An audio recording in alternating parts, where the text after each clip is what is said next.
Bismillahirrahmanirrahim. Assalamualaikum warahmatullahi wabarakatuh. Alhamdulillahirabbil alamin. Segala puji dan syukur kepada Allah Subhanahu wa taala. Di waktu yang istimewa ini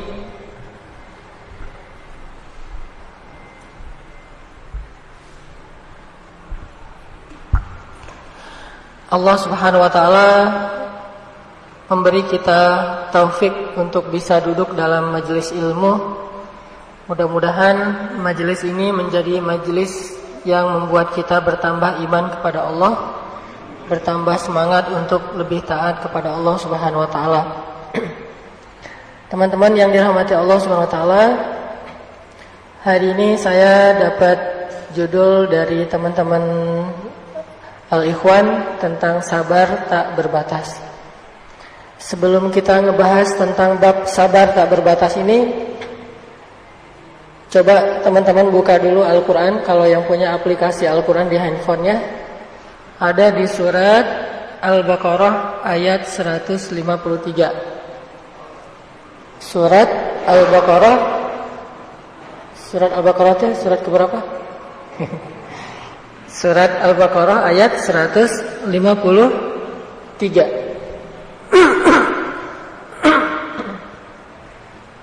Saya akan bacakan surat Al-Baqarah ayat 153 sampai 157.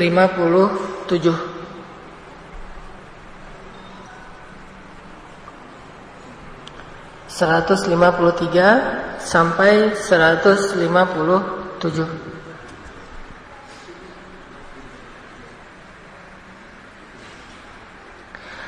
أعوذ بالله من الشيطان الرجيم بسم الله الرحمن الرحيم يا أيها الذين آمنوا استعينوا بالصبر والصلاة إن الله مع الصابرين ولا تقولوا لمن يقتل في سبيل الله أموات بل أحياء ولكن لا تشعرون ولنبلونكم بشيء من الخوف والجوع ونقص من الأموال والأنفس والثمرات وبشر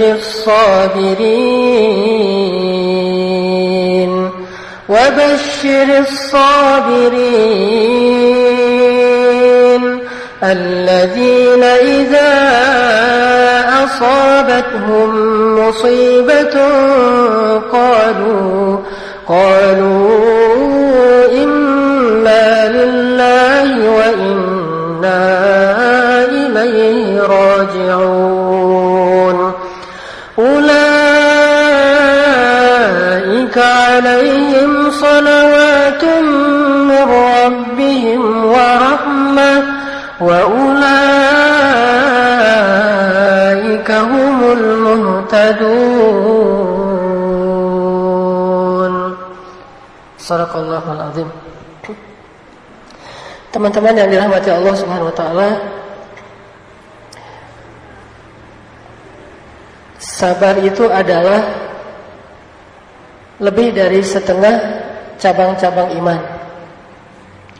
Jadi kalau Nabi pernah menyampaikan bahwa iman itu ada sekitar 60-an cabang, bid'u wasittun, ada sekitar 60-an cabang iman, lebih dari 30-an cabang iman itu didapatkan dengan sabar. Kita mau jadi orang yang bertakwa harus sabar. Mau jadi orang yang istiqomah harus sabar. Mau menjadi orang yang taat harus sabar. mau menjadi orang yang mulia akhlaknya, sabar. Hampir seluruh cabang iman dalam agama kita itu didapatkan dengan sabar.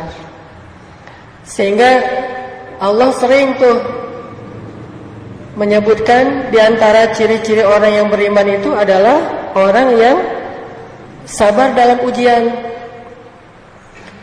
Bahkan Allah membedakan orang mukmin dengan orang munafik itu dari sudut kesabarannya. Di surat Al-Ankabut misalnya Allah menyebut bahwa orang mukmin itu adalah orang yang sabar ketika diuji. Sedangkan orang munafik, orang yang mengeluh dan berputus asa terhadap ujian.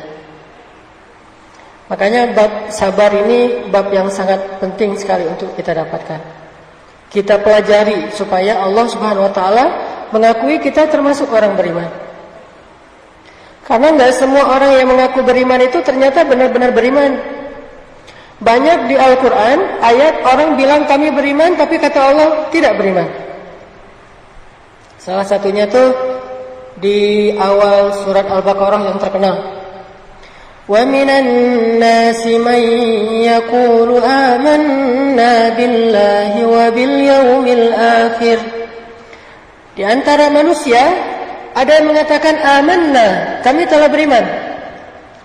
Wa minan nasi man yaqulu amanna billah, kami beriman kepada Allah. Amanna billahi wa bil yaumil akhir, kami beriman kepada akhirat. Kata siapa? An-nas, kata orang, kata manusia, kata kita. Tapi apa komen Allah? Jadi kita ngeposting saya orang beriman, tiba-tiba Allah nge-komen.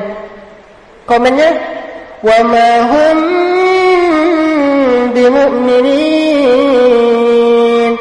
Kalian mah bukan orang beriman, gitu. Kayak ada orang lagi senang-senangnya main skate. Kan di antara brand-brand skate yang cukup terkenal itu ada majalah Tracer misalnya. Ada brand DC atau ada Vans. Orang kalau lagi awal-awal senang main skate kan suka pakai baju yang tulisan DC-nya gede gitu ya. Biar semua orang tahu bahwa saya mah anak skate gitu. Posting di Instagram pakai baju DC atau pakai baju Tracer, topinya DC, sepatunya Vans. Jadi semua brand skate itu dipakai sama dia. Diposting di Instagram supaya orang ngelihat, wah ini mah anak skate banget nih. Tapi walaupun dia kayak gitu, kemudian dia naik di atas papan skate, kayaknya gayanya tuh nggak skate banget. Apalagi kalau postingnya itu bukan foto tapi video. Begitu dia ngeboseh bahasa Indonesia apa? Jadi begitu dia naik di atas papan, cara ngebosehnya, cara dia riding loh, nggak ada trik, nggak ada apa-apa, kelihatan banget bahwa dia tuh maksa, bukan anak skate. Akhirnya yang punya majalah Tracer atau brand ambassador DC sama fans komen di bawah, lo kalau bukan anak skate nggak usah ngaku-ngaku gitu. Lo kalau bukan anak skate nggak usah ngaku-ngaku. Itu pernah tuh kemarin ada satu artis internasional yang cukup terkenal, cuma saya nggak mau nyebut namanya. Ini artis anak muda banget, penyanyi pop terkenal, pernah jadi paling ngehit. Followersnya tuh di atas 10 juta. Tapi dia bukan anak skate. Tiba-tiba dia pakai simbol Tracer, simbol brand skate, majalah skate, dan kayak seolah-olah dia pengen diaku bahwa saya mah artis yang senang main skate. Langsung dari pihak Tracer komen di bawahnya tuh, kamu kalau mau posting tolong jangan pakai brand kita, karena kamu itu bukan brand ambasadornya skate.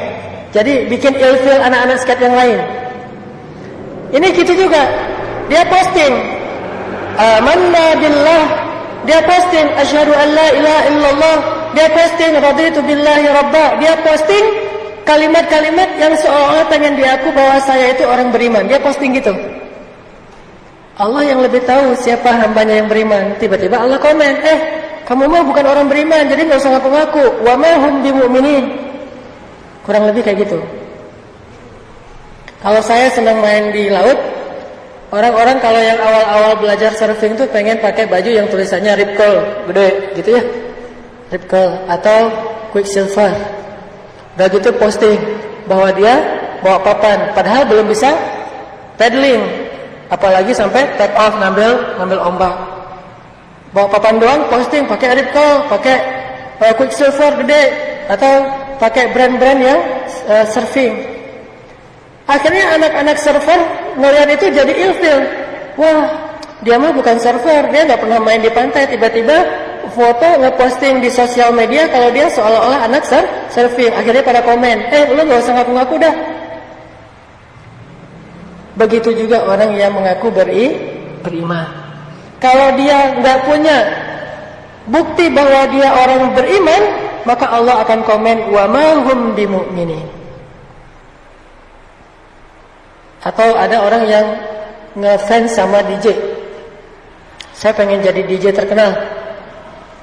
Cuman dia nggak pernah nge-DJ, nyanyi juga suaranya fals, main musik juga nggak ada yang bisa.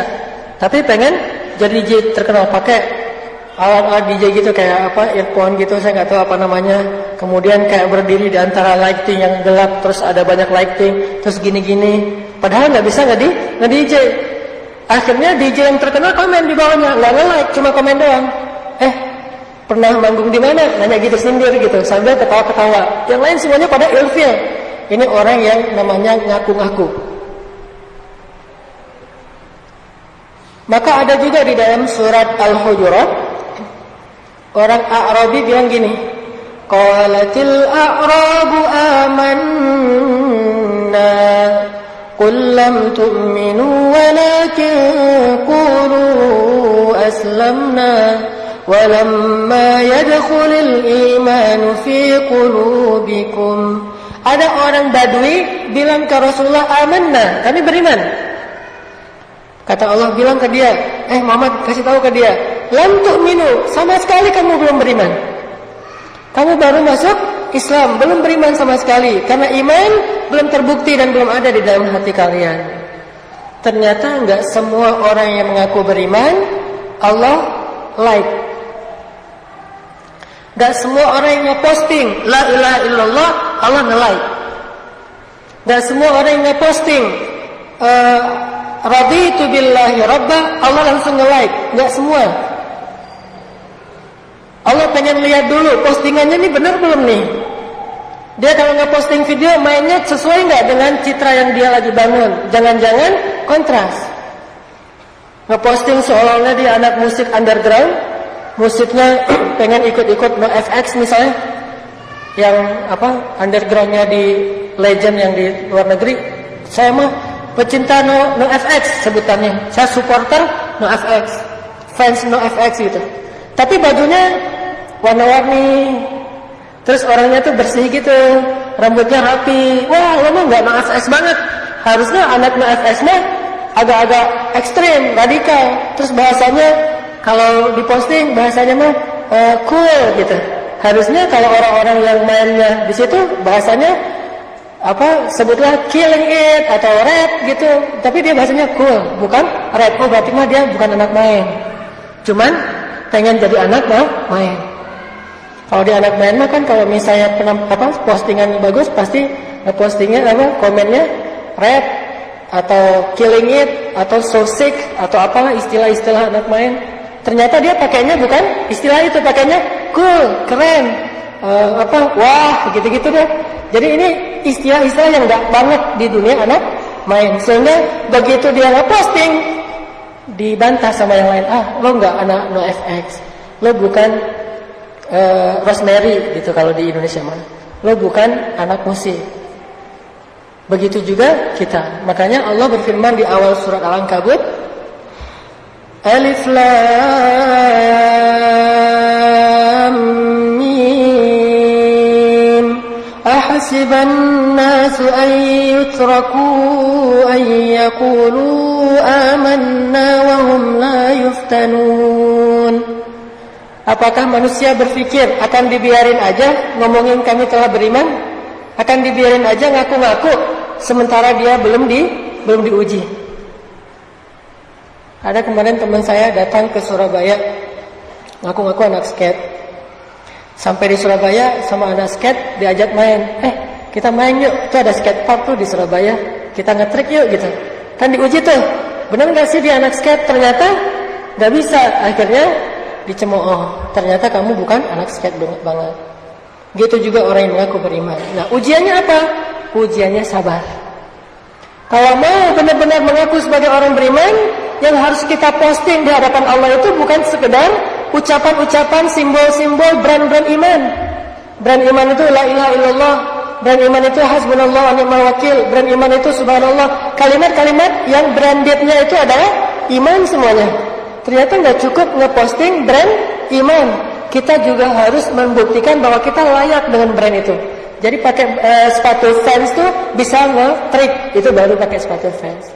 Pakai Quicksilver berarti dia pakainya harusnya papan shortboard kalau di surfing. Dan 3 fansnya 3 sirip di bawah. Kalau pakai Quicksilver pakainya longboard itu nggak Quicksilver. Quicksilver itu alirannya mazhabnya shortboard. Dia nggak ngerti. Nah artinya dia salah posting. Kita pakai semua brand-brand iman. Tadi asyhadu an la ilaha illallah, inna sholati wa nusuki wa mahyaya wa mamati lillahi rabbil alamin, raditu billahi rabbah, hasbunallahu wa ni'mal wakil, la haula wala quwata illa billah. Semua brand iman kita pakai, tapi kita nggak bisa apa-apa dalam keimanan, nggak teruji. Berarti brand itu hanya pencitraan akhir zaman. Allah mengatakan, wa ma hum bimu'minin, qul lam tu'minu. Kalian bukan orang yang pantas pakai brand itu, karena kalian baru pakai simbol, tapi belum menjiwai pesan atau karakter dari brand tersebut. Terus gimana kita kalau mau pakai brand iman, terus nggak bikin malaikat ilfil? Kita posting brand iman, malaikat ngeliat, wah bener dia yang bener nih, nggak bikin malaikat ilfil. Kalau malaikat ilfil, apalagi Allah sampai marah, berarti nanti Allah nyebutnya itu bukan orang mukmin, munafik. Wa ma hum bimu'minin itu berarti yukhadi'una Allah walladzina amanu wa ma yakhda'una illa anfusahum wa ma yash'urun. Mereka bohong, kata Allah. Fake kalau bahasa sosial media. Postingin dengan brand tadi, fake lah gitu. Plagiat, segala macam bahasa-bahasa sosial media. Ternyata nggak benar. Fake itu bahasa lainnya adalah munafik. Muna spasi fake. Itu bahasa Al-Qur'annya munafikun. Munafik, bahasa sosial medianya muna underscore fake. Muna underscore fake. Kenapa disebut fake? Soalnya nggak sesuai antara brand dengan karakter. Dianggap fake, bohong, yukhadi. Padahal hanya membohongi diri sendiri. Kenapa bisa kayak gitu? Fi qulubihim maradun fazadahumullahu marada. Hati mereka itu ada penyakit. Apa penyakitnya? Pengen eksis, tapi nggak mau usaha. Pengen eksis, tapi nggak sejati.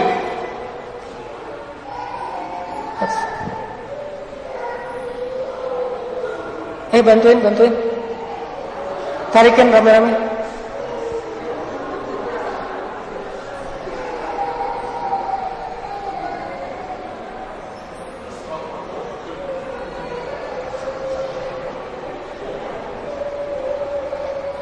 Sama hati-hati kalau yang bawa anak, takut naik tangga sampai ke atas, dijagain. Oke, lanjut ya. Itu sama lah teman-teman. Saya cuma ngasih analogi doang, bukan mengubah materi, bukan mengubah konten. Karena saya di dunia senang main, senang jalan-jalan sama anak-anak muda. Jadi ternyata kebiasaan kita main itu sama berlaku juga di Islam. Jadi kalau etika itu kita jaga banget dalam dunia main, harusnya kita juga menjaga dunia etika itu dalam dunia Islam, dalam belajar agama, dalam hubungan kita dengan Allah. Kita kan malu banget kalau ngaku-ngaku brand ambassador satu merek. Harusnya kita juga malu ngaku-ngaku menjadi brand ambassadornya Allah, cuman nggak pantas. Kalau gitu nggak usah ngaku-ngaku, sebelum kita buktiin dulu. Nanti begitu kita buktiin kalimat la ilaha illallah kita itu, langsung Allah like. How to get more like from Allah. Begitu kita posting la ilaha illallah, Allah langsung like. Kita posting hasbunallah, Allah langsung like. Kita posting la haula wala quwata illa billah, langsung like. Begitu kita miss call Allah, Allah telepon balik. Gimana miss call Allah? Ya Allah, kita baru mau nelfon Allah nih, langsung Allah tolong kita tuh. Kenapa? Allah udah peduli sama kita, Allah respect sama kita. Tapi kalau misalnya kita fake, kita miss call 10 kali juga nggak akan dibalas. Siapa sih ini? Yang ada kita kegeeran. Ini karena kita Muna_V. Nah, sekarang kita belajar gimana cara ngulik sabar. Biar sabar kita layak untuk bisa pakai brand-brand iman. Biar sabar kita tuh pantas disebut sebagai orang-orang yang brand ambassador tadi. Oh, ternyata dia mukmin sejati. Oh, ternyata dia anak main sejati. Oh, dia ternyata anak underground sejati. Gimana biar bisa gitu? Buktikan dengan kesabaran kita. Sabarnya itu harus luar biasa. Mungkin ada istilahnya sabar amatir, ada sabar pro. Tadi baru mulai main amatiran. Nanti makin jago, juara di banyak kompetisi, di banyak ujian, jadilah pro kan? Makin sering juara, makin pro. Punya ranking di kelas dunia. Sebutlah kalau teman saya di Bandung ada namanya Pevi Permana, anak skate. Pevi Permana ini punya ranking di Indonesia, termasuk misalnya 10 besar. Kenapa bisa dapat ranking 10 besar? Karena di setiap kompetisi, di setiap pertandingan dia sering juara, lulus, gol gitu. Kalau main bola mah selalu menang. Akhirnya punya ranking, punya kelas. Begitu juga nanti kita di akhirat. Lahum darajatun 'inda rabbihim. Mukmin itu berderajat-derajat, punya ranking di mata Allah. Rankingnya dilihat dari mana? Dari seringnya dia juara dalam kompetisi. Kompetisi itu kita sebut dengan istilah musibah. Kompetisi itu kita istilahkan dengan bala, ujian. Itulah kompetisinya. Begitu dikasih musibah, begitu dikasih ujian, kita lulus, dapat satu bonus, 1 poin nih dari Allah. 10 kali diuji, 10 kali lulus, berarti 10 poin. Begitu sering lulus, nanti kita punya ranking. Ternyata dia ranking nomor 1 di dunia, mukmin terbaik. Kenapa? Gara-gara sering ikut kompetisi dan sering juara. Masalahnya kita pengen pakai brand itu, cuman nggak pernah berani ikut kompetisi. Ada kompetisi ini, nggak mau daftar. Kenapa? Takut diketawain, takut menerima tantangan. Akhirnya, apakah kita masuk ranking? Nggak pernah masuk ranking. Kenapa nggak pernah masuk ranking? Karena kita nggak pernah lulus kompetisi, nggak pernah juara. Minimal dapat 3 besar aja, konsisten di setiap kompetisi tingkat kota sampai tingkat nasional, bahkan sampai tingkat internasional, kita akan punya ranking. Nama kita followers kita mulai banyak. Followers kita siapa yang akan terus memperhatikan postingan kita? Malaikat. Begitu kita ujian 1 lulus, malaikat nge-follow. Si fulan tuh hamba Allah yang soleh banget loh. Malaikat sesama malaikat saling nge-mention. Malaikat saling mention. Malaikat ini mention malaikat itu, saling nge-mention. Akhirnya semua malaikat nge-follow kita. Followers 100.000 dan jumlahnya tuh malaikat semuanya. Begitu kita ada masalah, malaikat ngedoain, Allahumma arhamhu, Allahumma maghfirlahu, ya Allah maafin dia, ya Allah rahmati dia, ya Allah maafin dia, ya Allah rahmatin dia. Itu malaikat akan nge-follow kita kalau kita punya ranking. Kalau nggak punya ranking, kita mah nggak ada yang follow. Yang follow paling juga teman kita sendiri. Postingan baru 10. Kenapa 10? Orang nggak ada pertandingan. Followers 13. Following 2000. Followingnya tuh banyak, followersnya cuma 13. Kenapa bisa gitu?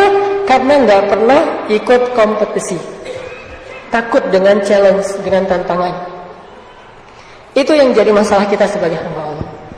Kurang berani untuk tampil di hadapan Allah, di hadapan malaikat, di sebuah kompetisi hidup yang kita sebut dengan istilah ujian, musibah, masalah, dan seterusnya. Dikasih ujian sakit, juara, dapat poin. Dikasih ujian pekerjaan, juara, dapat poin. Dikasih ujian sosial, muamalah, akhlak, juara lagi, dapat poin lagi. Dikasih ujian perasaan, juara lagi, poin lagi, terus saja ngepoin. Lama-lama punya ranking. Itu yang kita belajar dari sabar. Analogi yang sama, dan itu bukan dibuat-buat. Emang kayak gitu kehidupan sunnatullahnya udah kayak gitu. Dari dulu juga udah kayak gitu. Kenapa para anbiya itu ada rankingnya? Dari 124.000 nabi, kemudian yang kita hafal 25 plus yang disebut di Al-Quran mungkin kayak Nabi Khidir, terus Nabi Joshua. Nabi Joshua itu muridnya Nabi Musa yang di surat Al-Kahfi, Yusha bahasa Arabnya. Ada Nabi Yusha, ada Nabi Daniel. Nah, di antara sekian puluh nabi itu sebutlah 26 nabi kalau plus dengan Nabi Khidir. Kemudian ada rankingnya. Ada yang namanya Ulul Azmi, 5 terbaik, terhebat di antara, terkeren di antara nabi. Nah, kalau kita tanya, kenapa 5 orang nabi ini, Nuh, Ibrahim, Musa, Isa, Muhammad SAW jadi terbaik? Karena mereka punya poin-poin sabar yang lebih dibandingkan nabi-nabi yang lain. Ujiannya lebih berat, kesabarannya lebih luar biasa. Padahal ada nabi yang sabar dengan sakit, yaitu Nabi Ayub. Ada yang nabi sabar dengan istrinya, yaitu Nabi Lut. Tetapi tetap aja 5 nabi ini sabarnya di atas rata-rata nabi-nabi yang lain. Sehingga karena poin sabarnya tinggi, bukan cuma diaku sebagai hamba Allah yang mukmin, bukan cuma nabi, tetapi ulul azmi. Itu lewat sabar. Makanya kalau dibilang sesungguhnya iman itu sabar, sabar itu iman, benar juga kata ulama kayak gitu. Apa itu iman, Ustaz? Iman itu sabar. Sabar itu apa? Iman. Itu tahu aman. Itu kembaran tuh. Kalau kita mau bicara iman, wajib sabar. Kalau kita bisa bersabar, insya Allah itu didasari dengan keimanan. Jadi gimana caranya nih? Biar kita pas ngeposting brand-brand iman, brand-brand tauhid, Allah nggak komen kita dengan komen Munal_fake. Tapi komen Allah adalah ulaika humus shadiqun. Benar tuh kata Allah. Ulaika humul mu'minuna haqqan. Itulah mukmin sejati. Senang gak sih kalau dapat komen dari orang-orang yang menurut kita keren? Dapat like sama komen dia. Karena saya sedang main laut, main air. Pernah saya ngeposting apa gitu di Instagram, yang komennya itu the perfect wave. The perfect wave itu Instagram para server profesional tingkat dunia. Jadi di situ postingannya itu adalah ombak-ombak yang bagus di Hawaii, di Maldives, di Bali, di Mentawai, di Nias. Pokoknya the perfect wave itu postingan orang-orang yang pemain pro. Saya posting nih di Instagram saya. Tiba-tiba ada perfect wave komen. Wah, saya surprise banget tuh. Masya Allah, luar biasa. Jadi GR sendiri gitu ya. Karena yang komen adalah the perfect wave. Coba kalau yang komen misalnya saya lagi posting sesuatu di Instagram saya, yang komen yang nge-like-nya Kelly Slater, legendnya server. Wah, pasti kan, wah, GR langsung di capture. Udah gitu diposting ulang capturannya. Saking bahagia. Anak musik juga gitu. Yang komen adalah misalnya anak musik country di Indonesia mah yang komen tiba-tiba adalah Iwan Fals, komen, like dan komen. Wah, bagus suaranya. Wah, langsung di capture, di posting ulang. Dan langsung dapat like banyak. Apa kita nggak bangga, nggak bahagia kalau kita ngeposting kesabaran? Allah yang nge-like, Allah yang komen, Allah yang ngasih kejutan buat kita, sehingga kita bahagia banget. Oh, saya pengen dapat more like from Allah dengan sabar. Saya pengen dapat more like from malaikat dengan sabar. Sampai bikin kita GR, saking mencari like dan komen-komen yang baik dari Allah SWT. Like-nya Allah, komennya Allah, radhiyallahu anhum wa radu'an. Allah ridha sama dia, itu komennya Allah tuh. Wah, itu kalau perlu di tag, di capture. Komennya Allah, ulaika Ulaika humul mu'minuna haqqan. Capture ini lagi. Ulaika humus shadiqun. Capture lagi. Allah bilang lagi, ni'mal 'abd. Capture lagi. Kan banyak tuh komen-komen Allah kepada para nabi. Kata Allah tentang Nabi Nuh, ni'mal 'abd, sebaik-baik hamba. Innahu awwab, hamba yang bertaubat. Kalau Nabi Ibrahim inna Ibrahim la'awwahun halim. Nabi yang awwahun halimun. Awwah itu artinya da'a, suka berdoa. Kalau halimun, yang menjaga amarah, itu Ibrahim. Kayak Allah bilang di surat Maryam, Wadhkur fil kitabi Maryam, Wadhkur fil kitabi Idris, Wadhkur fil kitabi Ibrahim, Wadhkur fil kitabi. Banyak kalimat-kalimat Wadhkur. Ingat kisah Ibrahim. Innahu kana siddiqan nabiyya. Ibrahim itu hamba yang sangat beriman, siddiq, selalu membenarkan firman Allah. Innahu kana siddiqan nabiyya. Atau nabi yang lain disebut dengan nabi yang sadiqal wa'di wa kana 'inda rabbih mardiyya. Nabi Ismail selalu menunaikan janji dan Allah ridha sama dia. Ini kan komen-komen langit nih. Ini like dari Allah. Sehingga apa kita nggak bangga kalau kita bisa dapat itu? Gimana dapatnya Ustaz? Kan kita bukan nabi. Nggak ada lagi komen-komen yang tertulis. Kita bisa mendapatkan itu dengan lauhah spanduk di surga. Kita nggak ngelihat itu di dunia mungkin, tapi kita melihat itu di surga. Atau komen itu akan keluar lewat orang-orang saleh. Ada orang soleh ketemu kita bilang Masya Allah, Masya Allah. Itu komen dari Allah lewat orang soleh.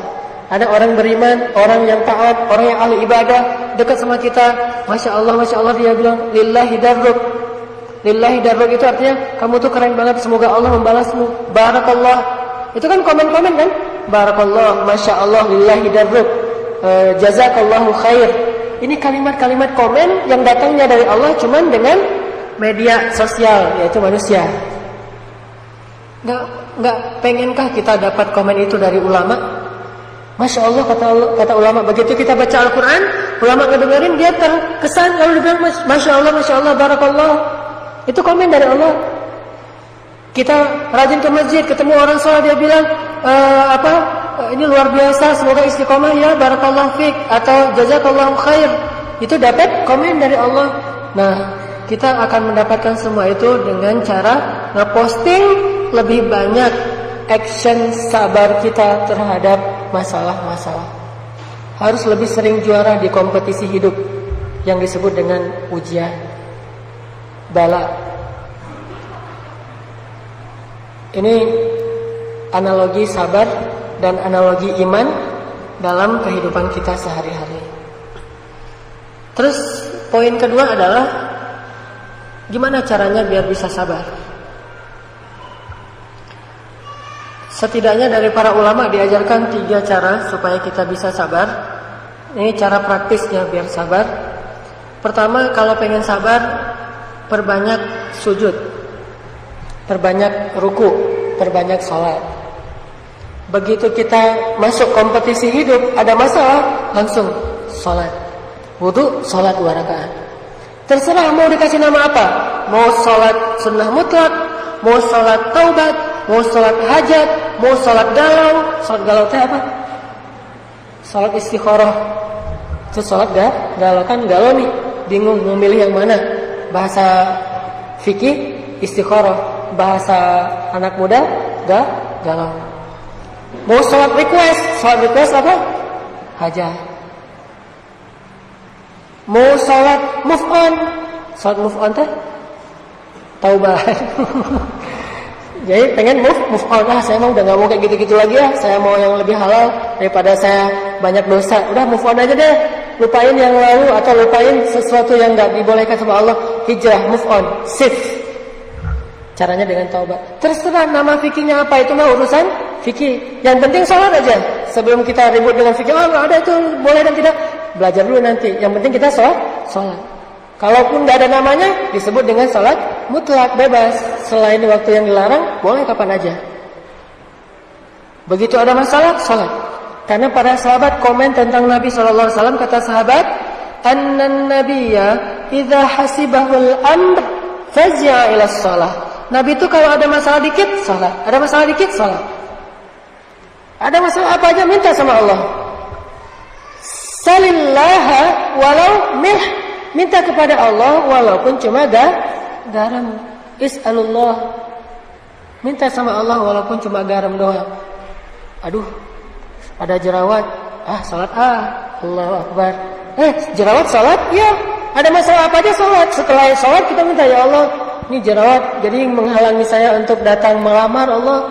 Jadi kapan saya mau menghijrahkan status, orang mau melamar juga dilihat, oh jerawatan lo jorok orangnya, nggak ditolak gitu ya. Supaya nggak ditolak, ya udah salat dulu, minta dihilangin jerawatnya. Siapa yang pernah dapat penyakit kulit terus berdoa Allah hilangkan penyakit kulitnya? Uwais Al-Qarani. Kata Nabi, khairut tabi'in Uwais. Sebaik-baik generasi tabi'in adalah Uwais, dari sebuah desa namanya desa Qaran di Yaman, sehingga kita kenal dengan nama Uwais Al-Qarani. Kalau di kita sekarang kan ada Al-Bukhari ya. Ustaz siapa tuh?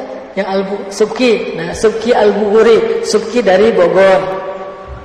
Kalau saya karena orang Aceh, Hanan Al-Aceh. Aceh.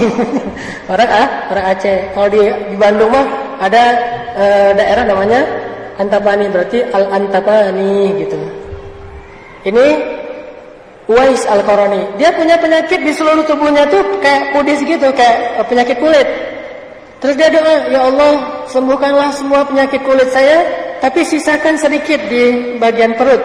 Supaya apa? Nanti kalau saya lupa kepada Engkau, saya ingat penyakit itu, saya jadi bersyukur. Fabi ayyi ala'i rabbikuma tukadziban. Akhirnya Allah sembuhkan kecuali di perut.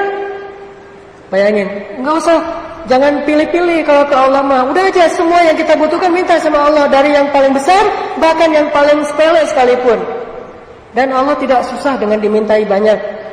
Orang kalau kita minta banyak dia marah. Allah marah kalau kita nggak minta. Allah senang kepada hamba yang suka meminta kepada Allah, karena meminta itu bentuk dari berserah diri kita kepada Allah. Salat salah satunya, mintalah pertolongan Allah dengan sabar dan sholat. Sholat itu menguatkan kita banget dalam sabar. Ada masalah dikit jerawat tadi, sholat. Kalau teman-teman yang tadi masih jomblo, wah saya harus tahun ini harus nikah. Kalau tahun ini pengen nikah, banyak-banyak sholat sunnah. Minta sama pemilik hati. Nanti pemilik hati yang akan mengarahkan kita kepada yang layak buat kita. Pengen menaklukkan hati cewek, minta sama pemilik hati si cewek itu. Pengen menaklukkan hati calon mertua, minta kepada pemilik hati calon mertua. Jangan ngandelin harta dulu, ngandelin Allah dulu.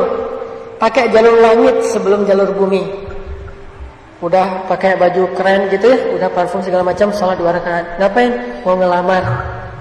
Ditolak, sholat lagi, berarti tadi kurang khusyuk. Sholat lagi tuh, datang lagi, sampai akhirnya bukan cuma ditolak, diblok gitu ya. Kalau di sosial media mah, WA nggak dibalas sudah di-read, telepon jadi miss call nggak diangkat, akhirnya mention di sosial media, terus aja gitu lama-lama di blok. Ya udah cari lagi. Pokoknya jangan berhenti untuk meminta kepada Allah, terus aja minta sama Allah. Salat termasuk salat istikharah. Tapi by the way, salat istikharah itu teman-teman jangan dipakai untuk memilih antara yang halal dengan yang haram. Itu mah nggak perlu istikharah. Ada tuh saya mau istikharah dulu ya. Ngapain istikharah? Ini lagi galau mau pacaran apa mau nikah? Udah aja, itu mah nggak perlu istikharah. Pacaran nikah. Salat istikharah, begitu selesai istikharah, Ustaz, saya pacaran, kata Ustaz nggak boleh. Bukan maunya saya loh Ustaz, itu mah habis saya istikharah, jadi condongnya ke pacaran. Jadi menyalahin salat istikharah. Itu udah nggak perlu diistikharahin, udah aja nikah. Istikharah mah untuk antara dua hal yang sama-sama halal. Cuman bingung mau yang mana? Istikharah deh. Nikahnya tahun ini atau tahun depan ya, itu boleh istikharah. Tapi menurut saya sih nggak usah istikharah, udah aja tahun inilah, selama-lamanya. Tapi kalau mau istikharah pun boleh, karena dua-duanya juga mau nikah tahun ini boleh, mau nikah tahun depan juga boleh nggak masalah. Yang penting halal dua-duanya. Kayak misalnya satu muslim, satu non muslim, itu mah nggak perlu istikharah, udah aja pilih muslim. Karena seorang muslim lebih baik di mata Allah, budak muslim itu lebih baik di mata Allah daripada orang non muslim yang merdeka kalau untuk pernikahan. Tapi kalau untuk muamalah mah kita bergaul dengan siapapun, berakhlak mulia dengan siapapun. Tapi kalau bab nikah beda. Salat.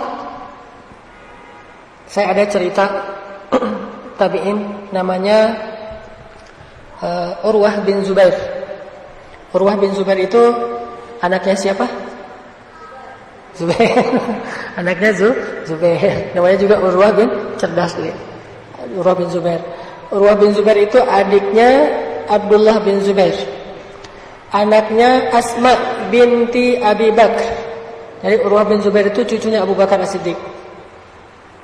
Suatu hari Urwah bin Zubair divonis sama dokter kena penyakit sejenis kanker atau tumor di kakinya, sehingga kakinya harus diamputasi. Ini Urwah bin Zubair.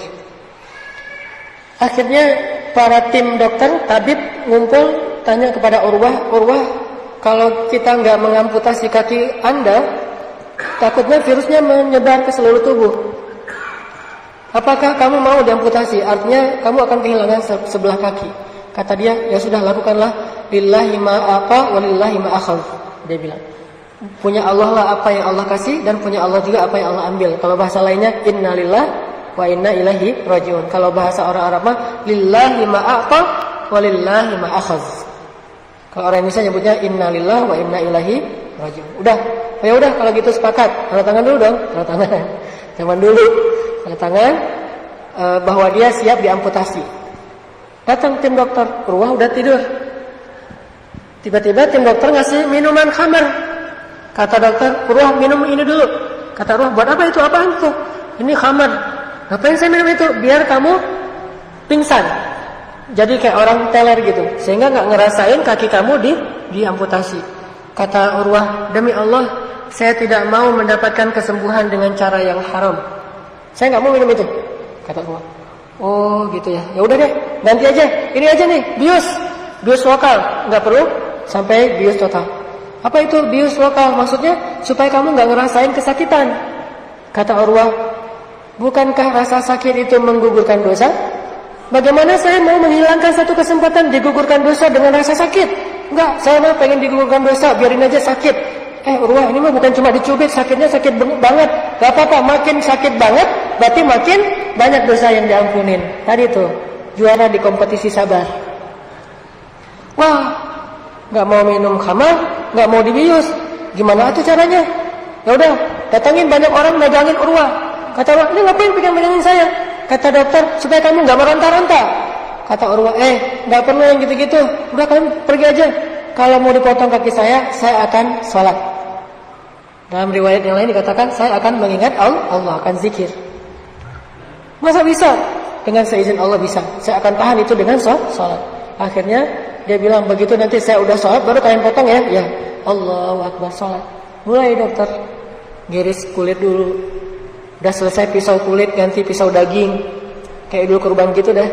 Udah selesai idul kurban, udah selesai daging. Yang terakhir yang paling sakit itu apa? Tulang, pakai gergaji. Manual itu loh. Gergaji besi itu yang kecil, dan pakai motongin tulang. Bukan gergaji yang elektrik, enggak, pelan-pelan. Yang dengar aja dulu, apalagi yang ngerasain. Tapi Urwah terus saja mengingat Allah, la haula wala quwata illa billah. Dalam riwayat yang lain dia sholat, tapi saya nggak tahu mana yang paling kuat riwayatnya. Yang jelas, karena sholat atau mengingat Allah, dia menahan rasa sakit. Bukannya nggak sakit, tetap sakit. Cuman ketahan gara-gara sedang khusyuk mengingat Allah Subhanahu wa taala.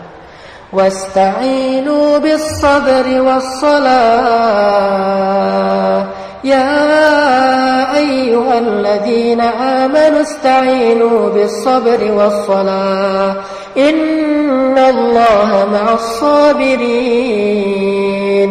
Allah bersama orang yang sabar, orang yang menunaikan salat. Digergaji kakinya. Udah selesai digergaji, udah putus, baru Urwah selesai berzikir atau sholat. Kata dokter, Urwah belum selesai. Ini yang terakhir dan ini paling sakit. Ya udah, saya sholat lagi, saya zikir lagi. Ternyata apa yang terakhir? yang terakhir kakinya udah terputus yang masih berdarah, dihentikan pendarahan dengan cara dicelupkan kakinya ke minyak yang sedang mendidih. Itu kisah nyata tabi'in. Salah satu tabi'in terkenal Urwah bin Zubair. Dimasukinlah kakinya ke dalam minyak mendidih, langsung Urwah mengatakan la ilaha illallah, pingsan saking sakitnya.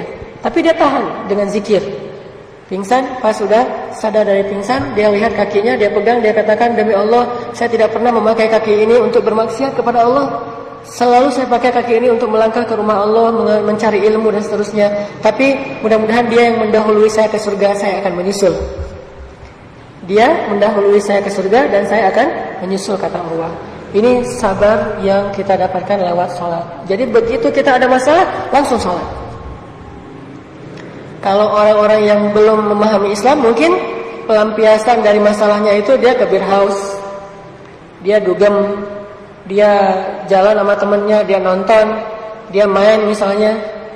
Kalau saya lagi ada galau gitu, saya akan ke laut dan mencari ombak yang paling gede, minta digulung sama ombak gitu ya. Pelampiasannya, saya mau digulung sama ombak, bukan barrel, malah pengen digulung-gulung aja. Kenapa? Pelampiasan. Orang yang beriman, pelampiasannya, kalau lagi ada masalah, dia sholat. Makin berat masalah, makin panjang sholatnya.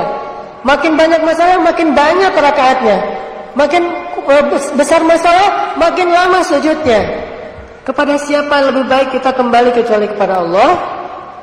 Siapakah yang lebih baik dalam memberi jalan keluar daripada Allah Subhanahu wa taala? Makanya sholat itu harus jadi dalam tanda petik pelampiasan terhadap masalah-masalah kita. Ada masalah, datang ke masjid. Ada masalah, datang ke masjid. Dan itu ngefek banget loh. Masalah keluarga, datang ke masjid.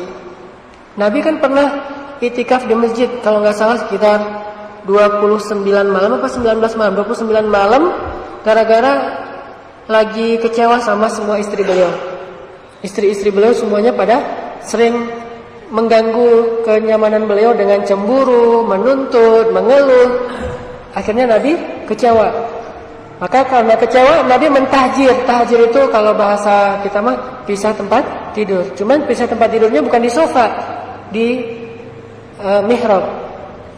Jadi kalau kita pengen pisah tempat tidur, jangan cuma istri di kamar, kita di sofa. Kalau bisa di atas sajadah. Kalau tidak ada bahu untuk bersandar, ada sajadah untuk bersujud. Jadi pisah tempat tidur itu di atas sajadah. Bukan sholat tapi tidur juga. Sholat di atas sajadah. InsyaAllah Allah kasih jalan keluar. Setelah 29 malam Nabi di atas sajadah di mihrabnya, akhirnya Allah Subhanahu wa taala menurunkan ayat untuk memberi nasihat kepada istri-istri beliau. Satu persatu istri beliau datang kepada Nabi dan minta maaf. Selesai masalah, minta sama Allah. Jadi kalau kita lagi ada banyak masalah, makin sulit, makin harus dekat sama Allah. Kalau enggak, kita akan rapuh banget. Orang kalau melampiaskan kesusahan dia ke entertain, pasti akan mencelakai diri sendiri. Makin banyak masalah, makin banyak ngerokok, kan makin menyakiti diri sendiri kan? Makin banyak masalah, makin banyak ngebir, kan makin menyakiti diri sendiri. Makin banyak masalah, makin sering jalan-jalan, kan menyakiti dompet sendiri kan? Jadi makin banyak masalah kalau kita hanya melampiaskan dengan cara entertain, itu sebetulnya nambah masalah. Tapi kalau kita menjadikan entertain sewajarnya, bukan pelampiasan. Kalau pelampiasan kan pasti nggak wajar ya. Sewajarnya doang, entertain mah jalan-jalan sewajarnya, selama bukan haram. Kalau bir memang haram ya, sekedar misalnya hiburan-hiburan yang masih mubah, sewajarnya masih mending. Tapi jangan jadi pelampiasan, karena nggak akan sehat. Harusnya pelampiasan kita itu sholat. Makin banyak masalah, makin nambah rakaat sholatnya. Sholat sunnah, nambah tahajud, nambah witir, nambah duha, nambah sholat mutlak, nambah qabliyah, ba'diyah dan seterusnya. Terus saja nambah. Itu pelampiasannya. Makin banyak masalah, sujud yang lama. Coba deh, ketika ada masalah, sujud yang lama. Allah akan kasih kita jalan keluar. Dan jalan keluar pertama Allah untuk orang yang datang kepadanya apa? Bukan diselesaikan masalahnya, tapi dikuatkan hatinya menghadapi masalah. Itu jalan keluar pertama. Jadi jangan juga pragmatis. Begitu datang ke Allah, mana kok hutang saya belum lunas? Mana kok sakit saya belum sembuh? Bukan gitu cara Allah nolong hambanya. Allah kalau menolong hambanya, yang pertama ditolong itu hatinya. Bukan masalahnya diangkat, tapi hatinya dikuatkan. Kenapa hatinya dikuatkan? Supaya dengan hati yang kuat itu nanti Allah akan menggugurkan dosa-dosanya dan mengangkat rankingnya di surga atau derajatnya di surga. Itu yang pertama ditolong. Jadi kalau begitu ada masalah, langsung datang ke hadapan Allah, Allah tolong hati kita, langsung digenggam sama Allah. Ya muqallibal qulub, di dalam genggaman Allah hati setiap hamba. Tabarakalladzi biyadihil mulk wa huwa ala kulli syai'in qadir. Allah tuh bisa apa aja. Dan setiap malam, terutama sepertiga malam terakhir, Allah itu turun ke langit dunia terus bertanya kepada kita, hal min dzi hajah? Adakah di antara hambaku yang punya masalah? Curhat-curhat sama aku. Hal min taib? Adakah di antara hambaku yang pengen bertobat? Ayo istighfar, aku ampunin semua dosa kalian, walaupun dosa kalian memenuhi langit dan bumi. Fala ubali, aku tidak peduli sebanyak apa dosa-dosa kalian, enggak peduli, dihapusin semuanya. Jadi ada masalah, datang sama Allah, istighfar, munajat mah masa kita curhat. Ilahi, Allah bilang gitu sama Allah. Ada apa? Abdi, ada apa wahai hambaku? Gini nih Allah, ada masalah dikit nih. Saya mah lagi galau berat. Ya Allah, kan galau mah masalah hati. Allah yang menggenggam hati. Udah deh, tolong jangan bikin lagi saya, jangan biarkan saya galau. Kasih saya kejelasan Allah. Kejelasan. Besok tiba-tiba jelas hidup kita, jelas putusnya lo gue and gitu. Artinya datang sama Allah, Allah pasti akan tolong hati kita. Pertama ditolong hatinya, kedua diselesaikan masalahnya, ketiga Allah jadikan dengan masalah itu kita semakin matang, mengalami kematangan spiritual dan pemikiran, semakin arif, semakin bijak, semakin wise. Sholat. Makanya Nabi kalau capek bilang ke Bilal gimana? Ya Bilal, arihna bis shalah. Bilal, istirahatkan kami dengan salat. Jadi begitu Nabi bilang gitu, Bilal langsung hayya 'alas shalah. Para sahabat langsung, wah istirahat, senang. Jadi istirahat mereka itu salat. Kalau capek kerja, mereka istirahat dengan salat. Kalau kita udah salat, istirahat dengan cara makan. Mau istirahat dulu, kenapa? Capek, salatnya tarawihnya panjang banget gitu. Kita istirahat dari sholat. Kalau mereka sholat untuk istirahat. Makanya Nabi bilang, ya Bilal, arihna bis sholat. Ya Bilal, istirahatkan kami dengan sholat. Allahu Akbar, Allahu Akbar. Semuanya pada semangat lagi, sehat lagi. Jadi dapat refresh spiritual, langsung wudu segar, kemudian sholat. Begitu selesai sholat, ayo kita lanjutkan kerjaan gitu, bukan kok kerja lagi sih, belum istirahat juga, baru selesai sholat. Ini kita banget tuh mah. Kalau dulu mah sholat istirahat. Jadi coba belajar jadikan sholat itu sebagai rehat. Capek masak, udah seharian masak, sholat gitu. Pulang kerja, sholat dulu gitu, bukan aduh baru pulang udah azan nih. Baru juga naruh tas sudah Allahu Akbar. Dan muazzinnya emosi gitu. Harusnya muazzin mah yang nyaman suaranya ya. Yang buat orang tuh ke masjid itu jadi semangat, bukan buat orang jadi kesel ke masjidnya. Dengar azan jadi malah ngerutu. Kenapa? Suaranya rock and roll misalnya. Kalau azan harus pakai irama-irama yang slow.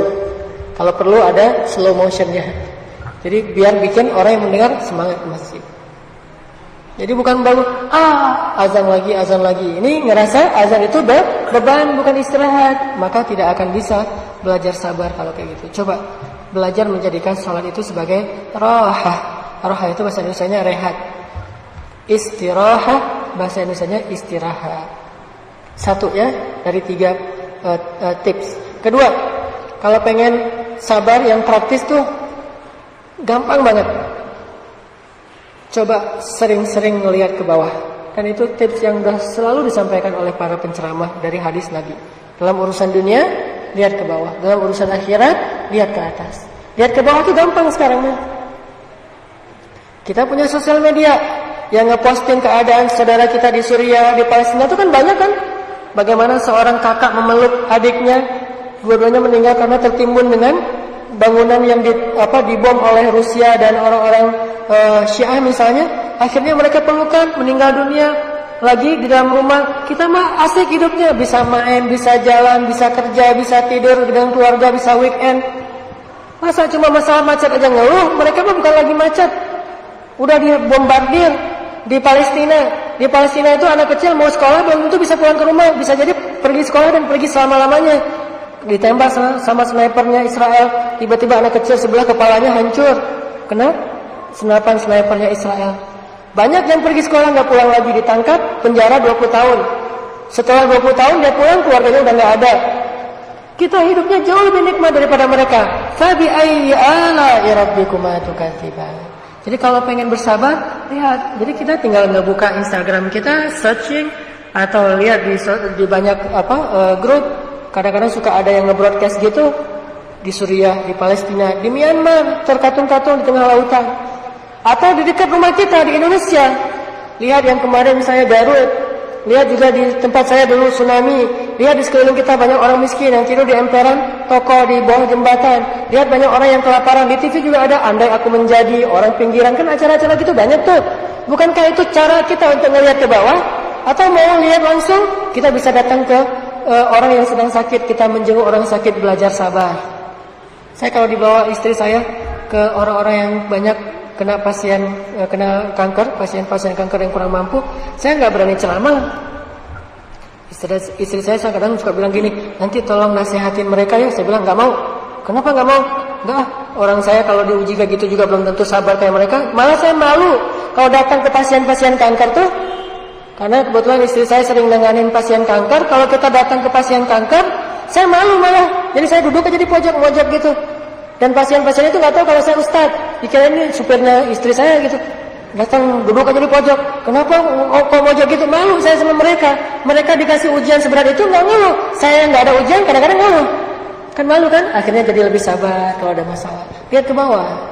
Sering-sering membuka mata kita kepada orang-orang di sekeliling kita, baik di Indonesia, apalagi yang di luar negeri yang luar biasa ujiannya. Jadi kuat sabarnya. Dan yang terakhir, saya kalau ini maaf kalau kebanyakan analogi contoh-contohnya di surfing itu yang saya tahu aja karena saya suka main itu. Di surfing itu kalau di Instagram ada namanya IG-nya Cook Slam. Cook Slam tuh Instagram surfing khusus yang fail, yang gagal. Yang gagal, yang dimakan hiu itu ada di Cook Slam. Jadi begitu naik take off ngambil ombak, kegulung, masuk Cook Slam. Ada yang ketabrak sama teman-temannya sesama yang bawa papan, masuk ke situ. Jadi pas saya ngeliat itu jadi ngerasa, wah, kalau saya cuma capek doang pedal nggak ada apa-apanya dibandingkan yang main di karang. Kan ombak mah ada yang di pasir, ada yang di karang. Kalau di karang tuh lebih bagus, nggak bentuknya nge-shape. Kalau di pasir biasa. Saya mah main di pasir, begitu kegulung ombak sekali paling-paling kehantam di pasir, kegores dikit lah. Kalau yang di karang itu bisa sobek, kepalanya sobek kayak gitu, masih mending saya mah nggak ada apa-apanya, semangat lagi. Begitulah hidup. Makin sering ngelihat orang yang lebih susah, makin kita survive, makin tough jadinya. Cari orang-orang yang lebih susah dari kita. Dan itu nggak jauh kok, nggak susah nyarinya. Yang ketiga, pengen sabar, kita harus belajar memahami janji-janji Allah terhadap orang yang sabar. Wa basyiris sabirin. Sampaikan berita gembira kepada orang yang sabar. Ulaika alaihim salawatun min rabbihim wa rahmat. Allah akan mengampuni dosa mereka dan menyayangi mereka. Allah akan memberikan kepada mereka nanti di akhirat satu mimbar khusus namanya mimbar orang-orang yang sabar. Masuk surganya khusus dan seterusnya. Janji-janji. Kalau kita sabar nanti kita akan dapat ini. Kalau kita sabar kita akan dapat jalan keluar. Kalau kita yakin itu kita akan betah banget.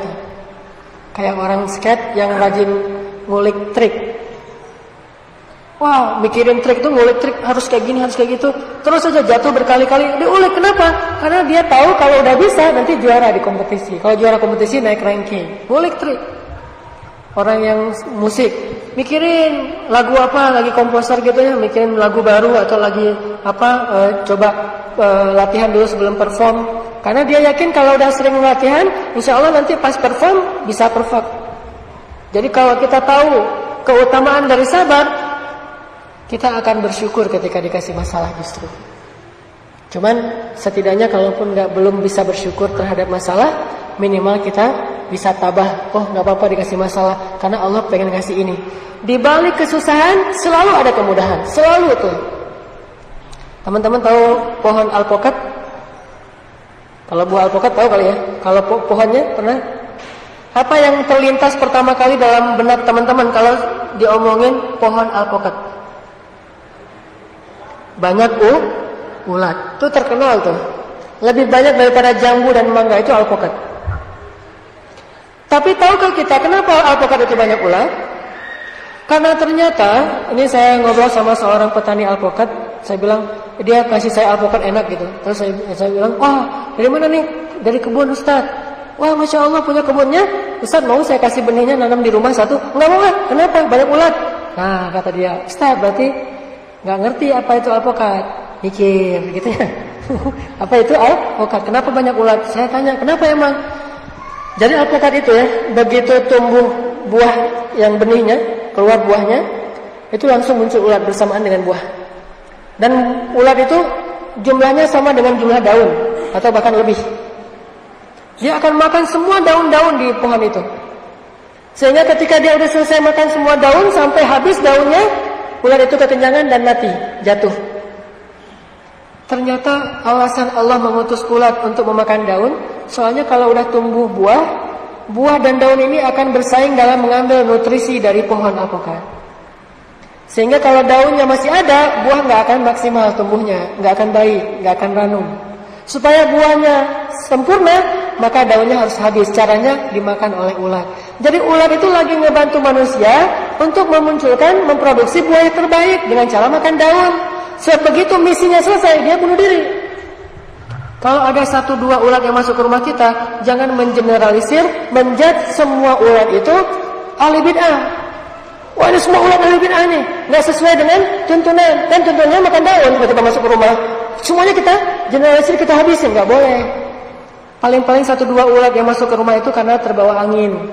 Bukan sengaja, saya malas makan daun, saya pengen makan nasi, masuk ke rumah gitu. Nggak mungkin. Pasti ke bawah angin. Makanya bersabar. Nah kita mau fokus dengan ulat atau mau fokus dengan buah. Kalau orang tahu buahnya akan ranum banget dengan cara ada ulat, maka dia akan bersabar dulu. Gak apa-apa deh banyak ulat, nanti juga dia mati sendiri. Yang penting saya dapat buah yang besar, yang bagus, yang sehat. Kecuali kita berpikirnya caranya terlalu instan. Daripada repot-repot beli aja di supermarket. Hidup kadang gak seperti itu. Tidak ada supermarket kehidupan.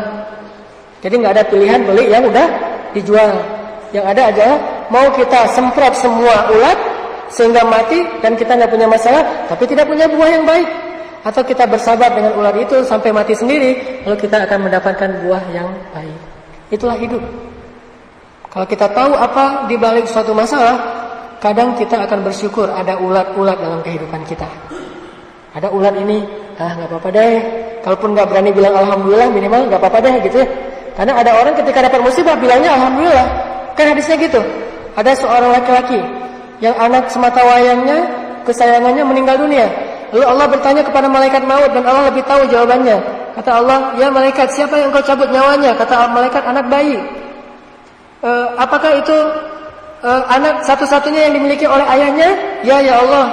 Apakah dia sangat sayang kepada anak itu? Ya Allah. Bagaimana sikap ayahnya ketika tahu anaknya meninggal? Kata malaikat, ayahnya mengatakan alhamdulillah fa inna lillahi wa inna ilaihi raji'un. Segala puji bagi Allah, milik Allah yang Allah berikan dan milik Allah yang Allah yang ambil. Akhirnya kata Allah, wahai malaikat, saksikanlah aku mengampuni semua dosa hambaku itu dan menjanjikan untuk dia sebuah surga, dan di dalam surga itu ada istana namanya Baitul Hamdi, istana pujian. Cuman agak susah kita kalau dapat musibah bilang alhamdulillah. Apalagi kalau teman kita yang dapat musibah, gua baru putus, alhamdulillah, bahaya itu. Baru putus di alhamdulillahin kan bahaya ya. Ternyata ya biang keroknya gitu. Ada teman kita yang dapat musibah, anaknya meninggal atau dapat musibah apa gitu, ada keluarga yang meninggal, alhamdulillahirabbil alamin. Itu bakalan digebukin. Cukup buat kita sendiri aja. Kalau ada masalah, alhamdulillah, fa inna lillahi wa inna ilaihi. Buat kita sendiri aja. Untuk orang lain, alhamdulillahnya pelan aja. Innalillahi wa inna ilaihi. Alhamdulillahnya udah duluan gitu. Ini kalau nggak mampu pun bilang alhamdulillah, minimal kita bilang innalillah. Dengan demikian kita udah menjadi orang yang sabar. Mudah-mudahan 3 tips ini bisa kita terapin dalam hidup kita. 1, banyak-banyak ruku, sujud atau sholat. 2, lihatlah ke bawah. 3, fokuslah kepada kebaikan setelah ujian, jangan kepada ujiannya. Mudah-mudahan dengan demikian kita akan lebih tabah. Itu aja yang bisa saya sampaikan. Barakallahu li wa lakum. Assalamualaikum warahmatullahi wabarakatuh. Assalamualaikum warahmatullahi wabarakatuh. Alhamdulillahirrabbilalamin. Jazakallah khairan kepada Ustadz Anana Taki atas sharing ilmunya. Gimana kawan-kawan, seru banget ya Ustadz, bahasa-bahasanya kita banget ya. Mungkin kepada bapak-bapak, kepada ibu-ibu mungkin bisa dipakai untuk upgrade komunikasi sama anak-anaknya. Jadi mungkin pulang dari kajian apa bisa minta tolong anak-anaknya untuk bikin akun Instagram atau akun Twitter gitu.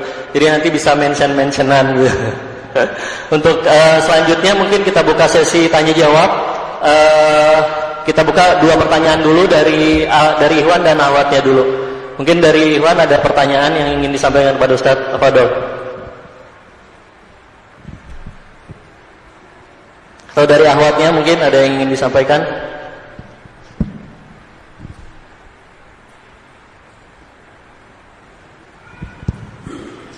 Assalamualaikum warahmatullahi wabarakatuh. Nama saya Ainia. Saya mau bertanya Pak Ustadz, kan kalau yang kita tahu mungkin beberapa orang akan berpikir sabar itu ya udah hadapin aja, atau lebih kayak pasrah gitu, diem aja. Sedangkan ada yang bilang kayak petani untuk sampai dapat panen itu dia melakukan kayak penanaman, terus dipupuk dan dipanen, itu termasuk bersabar. Nah, sebenarnya sabar tuh yang kayak gimana? Apa emang harus kita pasrah aja, atau kita harus do it gitu, harus do something gitu? Makasih. Assalamualaikum warahmatullahi wabarakatuh. Baik, kita dulu. Jadi pertanyaannya sabar yang bagaimana yang tepat gitu ya. Selanjutnya mungkin dari Ikhwannya ada yang ingin ditanyakan.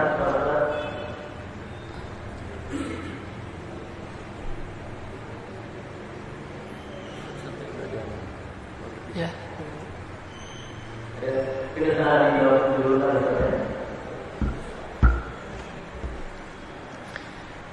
Gimana maksud dari sabar atau praktek sabar itu sendiri? Kalau tadi mungkin baru dibahas how to bersabar, kalau sekarang sabar itu apa gitu ya? Apakah hanya dengan pasrah dan pasif, diam aja, atau do something? Ada 3 nih makna sabar teh. 1, tidak mengeluh. Kalaupun terlanjur mengeluh, karena itu kadang manusiawi, jangan sampai kita dikenal sebagai tukang ngeluh. Sesekali mengeluh itu wajar, tapi jangan sampai menjadi tukang ngeluh. Ngeluh aja, menyalahkan Allah, menyalahkan orang lain, mencari kambing hitam aja intinya. Ini ngeluh, nggak bersyukur sama sekali. Yang dilihat fokusnya kepada yang kurang aja, yang nggak dia dapetin aja, yang nggak nyaman aja yang dia fokus. Sedangkan yang lebih, yang baik dia nggak fokus. Jadi makna sabar itu pertama, sesedikit mungkin mengeluh. Ada masalah, kayak misalnya mau jalan, hujan, bukan hujannya yang buat dia mengeluh, tetapi dia, kalau hujan berarti cari payung atau siapin jas hujan. Itu kan ikhtiar ya. Tapi nggak mengeluh, hujan, kemarin hujan, hari ini hujan terus gitu ya. Ini namanya ngeluh. Allah, kayaknya enggak, tapi gitu. Ini saya pengen hijrah, saya baru pertama nih mau talim itu hujan, baru pertama mau talim hujan lah gitu. Karena emang musim hujan. Nah, ini ngeluh namanya, cari. Atau lo sih ngambil jalan ini nih, nggak tahu jalan ini macet, masih diambil jalan ini. Kenapa nggak naik tol aja tadi? Segala macam cari kambing hitam, ngeluh namanya. Kedua, sabar itu nggak putus asa. Nggak putus asa dalam arti menunggu datangnya jalan kedua. Karena Nabi mengatakan, intizarul faraj min indillah ibadatun. Menunggu datangnya pertolongan Allah itu adalah ibadah. Menunggu doang, nunggu sakit sampai kita sembuh, kita nunggu nggak mengeluh, itu ibadah. Jadi bagi orang sakit, kalau dia nggak mengeluh dan sabar, setiap detiknya itu kayak orang berzikir atau sholat sunnah, karena ibadah bagi dia. Intizarul faraj, menunggu datangnya pertolongan Allah. Nggak putus asa menunggu. Kalau disuruh tunggu setahun, berarti setahun ibadah. Disuruh tunggu sebulan, berarti sebulan ibadah. Gimana makin lama masalah, makin lama beribadah. Dia paham itu. Menunggu. Yang kedua, setelah nggak ngeluh, terus menunggu. Yang ketiga, baru terus mencari jalan keluar dengan ikhtiar. Itu sabar. Orang yang nggak sabar berarti udah nggak mau ikhtiar yang Allah ridhoi. Dia ikhtiarnya ikhtiar pragmatis, sebut sakit. Pertama dia nggak terlalu banyak ngeluh, paling bilang aduh sakit, nggak bilang ini sakit kok nggak sembuh-sembuh, nggak ngomong gitu. Apa sih maunya Allah, nggak ngomong gitu, cuma bilang aduh sakit, wajar. Kemudian dia menunggu, sabar aja sampai sembuh. Ketiga, dia berikhtiar. Ikhtiarnya apa? Yang syar'i, yang Allah ridhoi. Contoh, ke dokter secara medis konvensional atau ke holistik dengan cara terapi atau herbal, atau mungkin dengan cara ada terapi-terapi khusus. Yang penting masih syar'i. Kalau dia udah mulai putus asa tuh kelihatan dia mulai datang ke paranormal, ke dukun, orang pintar.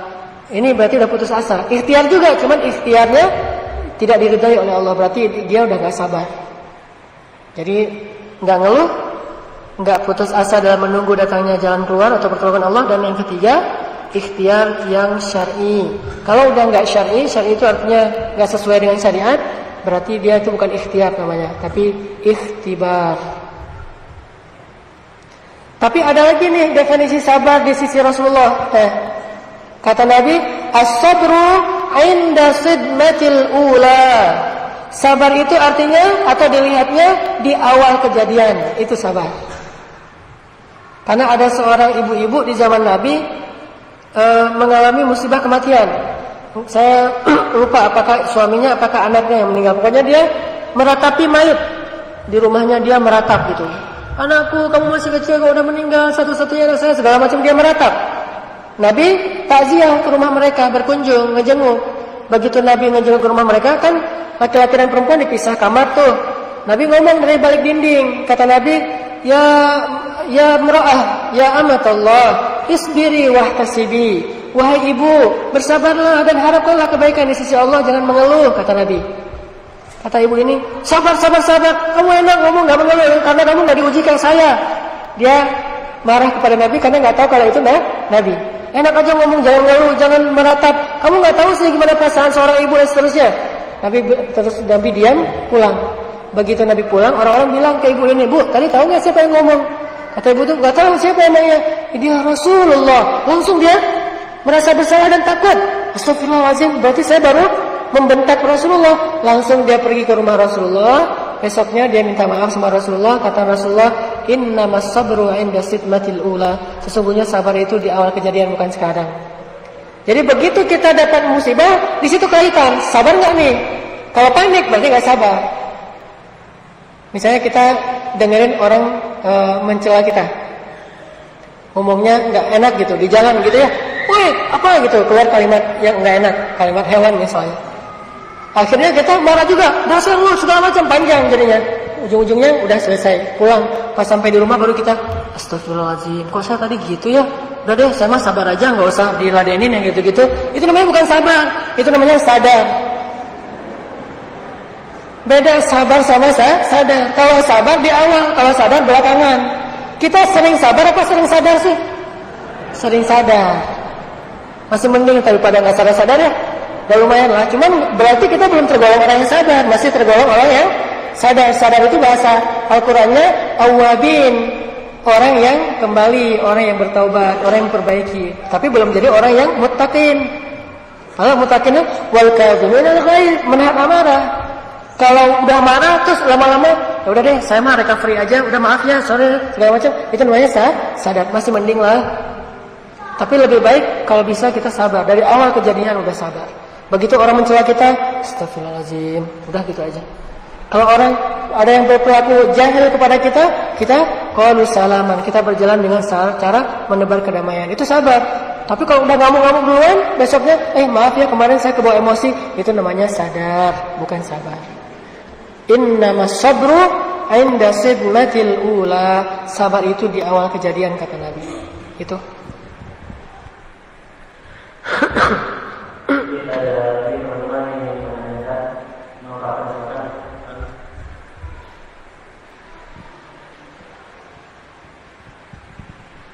Assalamualaikum warahmatullahi wabarakatuh. Mungkin ada dua yang ingin saya tanyakan, Ustaz. Yang pertama, bagaimana aplikasi sabar khususnya bagi pemuda atau remaja di mana saat ini sedang marak atau jadi tren yang namanya pacaran gitu.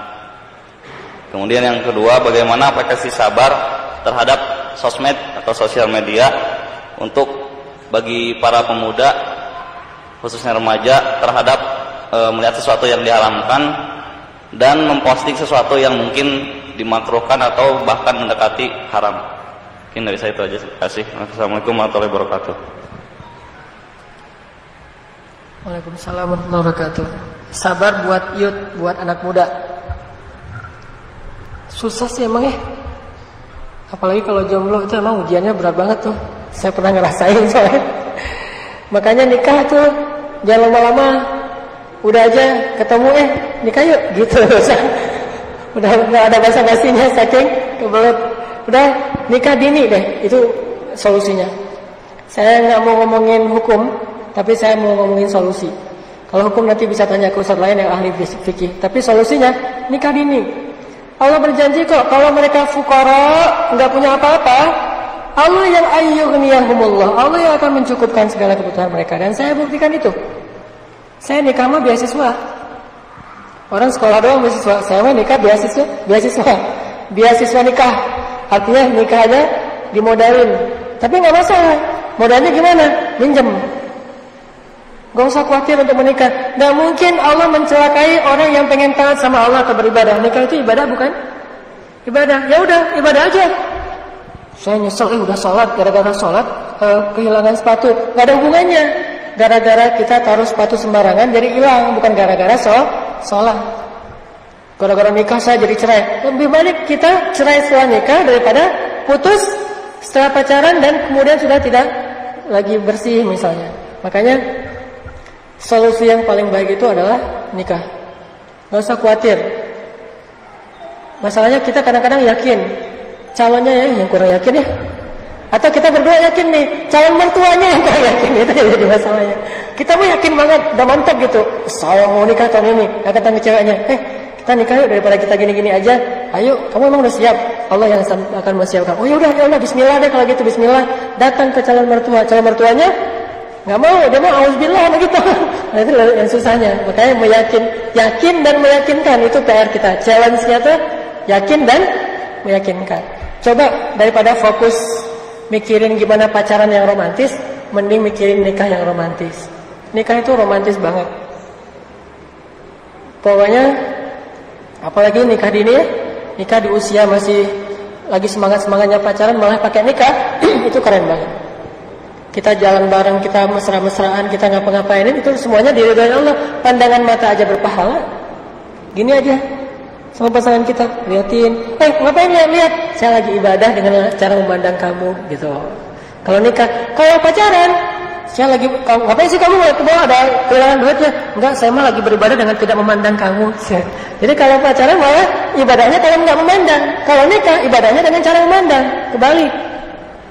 Kalau pacaran naik motor, jauh dikit dong, jangan terlalu nempel gitu. Kita belum muhrim tahu kan gitu ya. Kalau nikah yang rapat dong, ini bayangin nih ya. Makin berpahala. Beda. Rugilah orang-orang yang melampiaskan hasrat cintanya tapi nggak berani pacaran. Rugi tuh. Kalau pengen cinta kita lampiaskan, kita ekspresikan menggebu-gebu, udah nikah aja. Dan boleh apa aja lah. Dan diridhoi lagi sama Allah, berpahala. Tuh, satu. Kedua, sosmed gimana? Ujian di sosmed itu bukan cuma menundukkan pandangan sih. Jangan kepo. Karena menundukkan pandangan di sosmed justru gara-gara menundukkan pandangan jadi ngelihat. Jadi makna ghaddul basar di sosmed itu bukan menundukkan pandangan, tapi jangan kepo. Karena semua orang di sosmed pasti menundukkan pandangan. Kalau ke situ namanya bukan sosmed, namanya lagi baca papan tulis atau nonton. Nonton ke depan, sosmed ke bawah. Gini. Jangan kepo. Wah, ada postingan kayaknya cantik nih, diklik. Keluar yang satu postingan, lama-lama ngeklik lagi akunnya, jadi keluar lebih banyak lagi. Nggak usah kepo. Kepo itu dalam bahasa Al-Quran ghaddul basar. Katakanlah kepada laki-laki dan perempuan, hendaklah mereka jangan kepo. Itu ayatnya surat An-Nur. Katakan kepada perempuan dan laki-laki supaya jangan kepo. Dan insya Allah kalau kita nggak kepo, akan terpelihara hati kita. Kalau terpelihara hati, akan khusyuk sholatnya. Ciri-ciri kita kurang jaga pandangan, ciri-ciri kita suka kepo adalah nggak khusyuk dalam sholat. Ciri-ciri kita suka ngepoin Instagram orang, kita malas ke masjid. Ciri-ciri kita suka ngepoin Instagram orang, kita malas beribadah. Kita malas duduk dalam taklim, kita malas berzikir. Itu ciri-ciri kita sedang ngepo. Jangan kepoin orang lain. Tapi ujiannya bukan cuma itu. Ada ujian lain yang berat dalam sosial media. Apa? Ujian nahan komen. Apalagi hal-hal yang kontroversi kan suka postingan terus orang pada komen di bawah. Jadilah ruang debat, bukan ruang silaturahim. Harusnya sosial media itu adalah media untuk orang bersilaturahim, bukan media untuk memutuskan silaturahim. Itu juga ujian. Apalagi anak muda nih. Muncul satu postingan, ada yang bilang, ekstremis, apa misalnya. Yang ini bilang, nggak usah nuduh sembarangan ya, dia mah orang soleh dan segala macam. Rame, gitu kan ya. Intinya nahan amarah, nahan ego kita, nahan gengsi kita, plus nahan hawa nafsu kita. Insyaallah dengan gitu sosial media kita menjadi salah satu media yang membuat kita nambah kebaikan, nambah prestasi, nambah teman, nambah saudara. Jadilah anak-anak muda ini positif dalam menggunakan sosial media. Itu. Jadi jangan kepo ya, jangan suka stalking. Nah, benar. Itu jadi kayak kalau udah aib gitu. Betul. Mungkin ada yang ingin melanjutkan pertanyaan dari bapak-bapak, dari ibunya. Mungkin ini lebih jelas.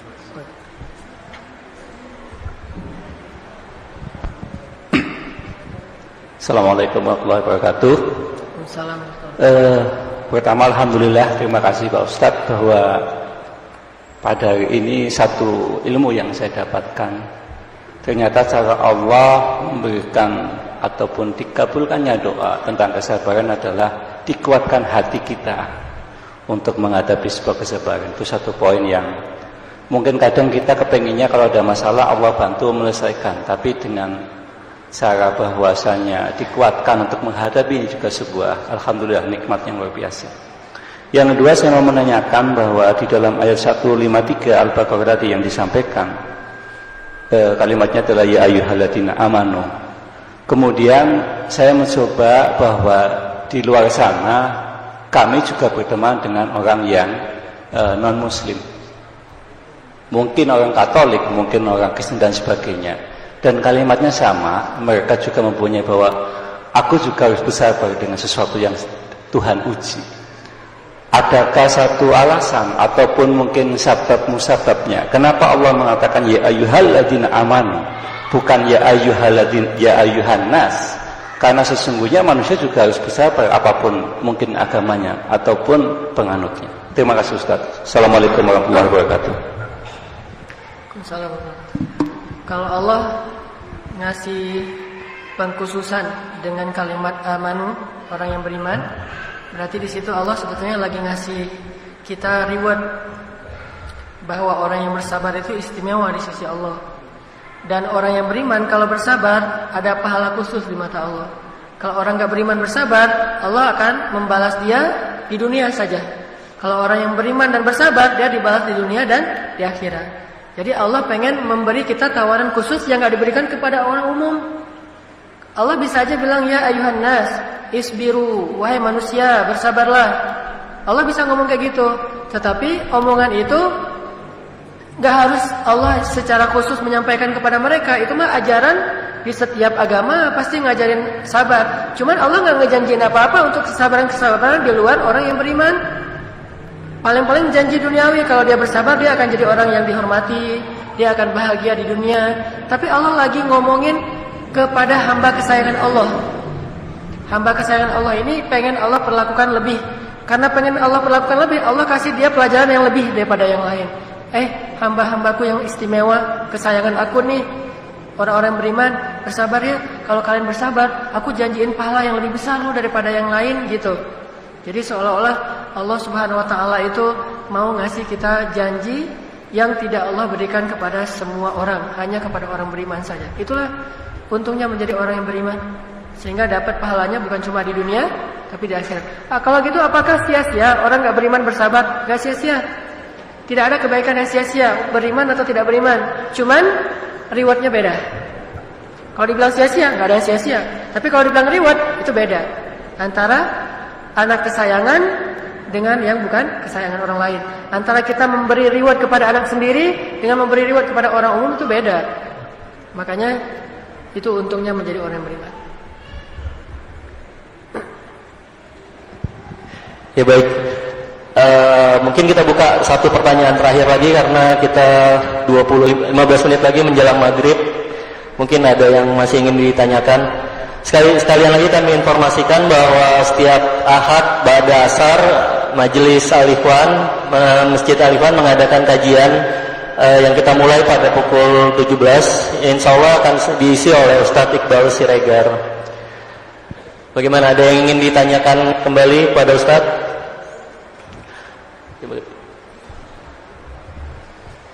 Oke, terakhir, silakan Pak. Assalamualaikum warahmatullahi wabarakatuh.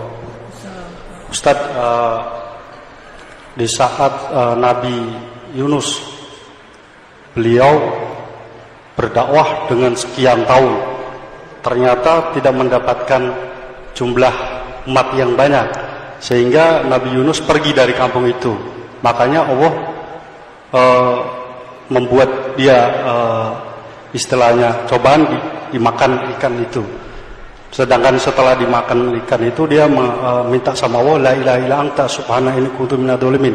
Artinya kesabaran Nabi Nuh pun diuji oleh Allah dengan akhirnya Nabi Nuh bertaubat seperti itu. Nah, jadi untuk yang kita yang orang umat Nabi Muhammad, sabarnya di luar Nabi. Jadi kesabarannya sebenarnya yang biasa-biasa, orang dulu juga udah pernah melakukan, tapi kadang untuk anak muda kurang sabar gitu. Terima kasih. Assalamualaikum warahmatullahi wabarakatuh. Kisah nabi-nabi itu bukan menjadi pembenaran. Kisah nabi itu pelajaran, beda.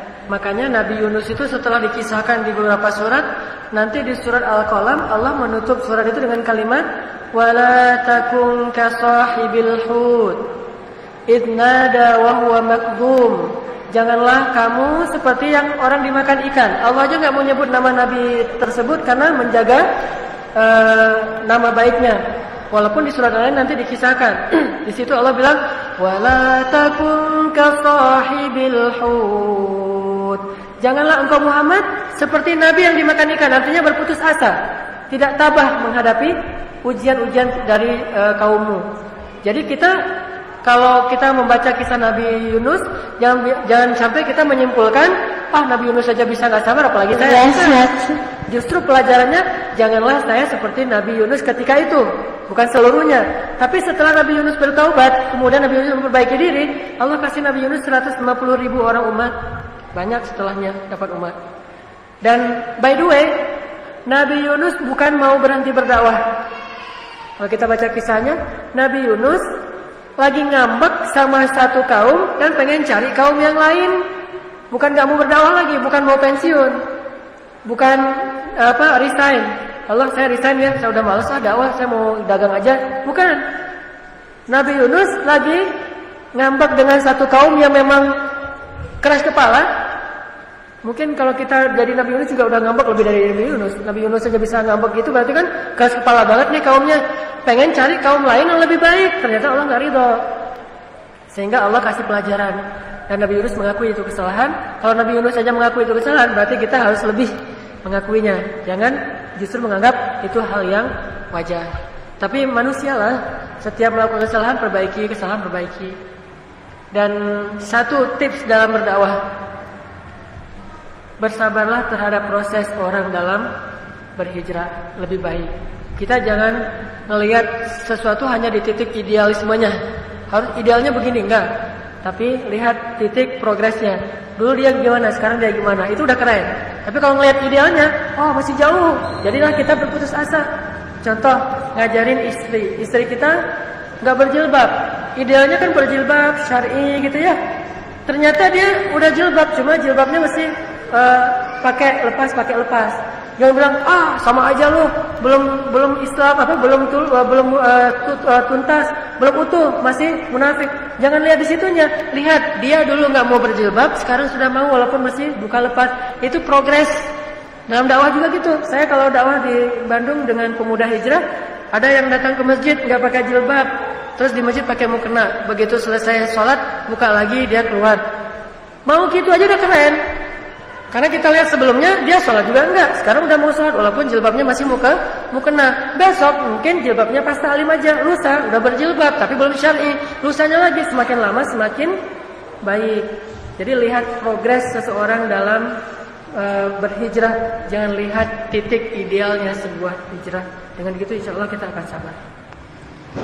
Ya Ustaz, satu lagi, mohon maaf. Apakah kata Imam Syafi'i itu benar bahwa pas waktu kita berdakwah itu kok jalannya enak aja ke depannya? Apakah ada yang salah dakwahnya gitu? Enggak, jangan itu yang jadi ukuran. Yang jadi ukuran adalah kita menjalankan dakwah kita dengan ilmu atau hanya dengan mengada-ngada atau tebak-tebak. Kalau pakai insting doang nggak cukup, harus pakai ilmu. Allah kadang memudahkan dakwah, kadang Allah menyulitkan. Dan jangan kalau kayak gitu kesimpulannya berarti saya mah nggak mau dakwah yang gampang-gampang, mau cari masalah aja deh. Kita vonis semua satu kampung sampai akhirnya kita diusir. Dulu Nabi Muhammad juga diusir alasannya. Kita dimusuhin, dulu juga Nabi Muhammad dimusuhin. Kita sendiri, berarti saya jadi ghuraba, orang yang asing. Beruntunglah orang yang asing. Jangan cari musuh. Kata Nabi, kalau ketemu jangan lari, tapi kalau nggak ada jangan dicari.